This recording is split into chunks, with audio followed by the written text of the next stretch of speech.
Panginoon ang may tuwa at ay sayaw ng puso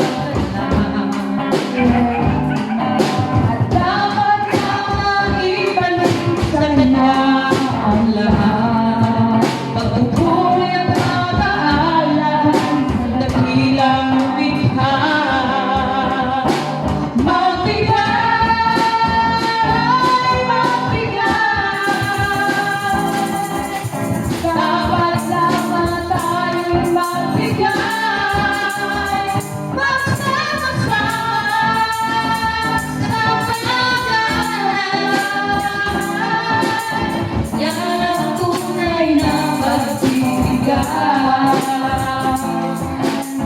Yan ang tunay na pag-ibigay.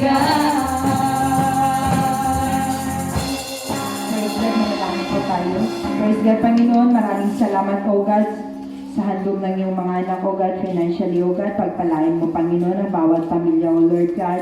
Anuman, Panginoon, ang kanilang trabaho, hallelujah, pinagkukunang financial. I-bless mo, Panginoon, ang pamilya nila, Lord, at pagpalain mo pa, Panginoon, ng siksik-liglig ang bawat isa, O God, at ang lahat ng kapurihan, pasasalamat ay tayong sa iyo lamang. In Jesus' name we pray.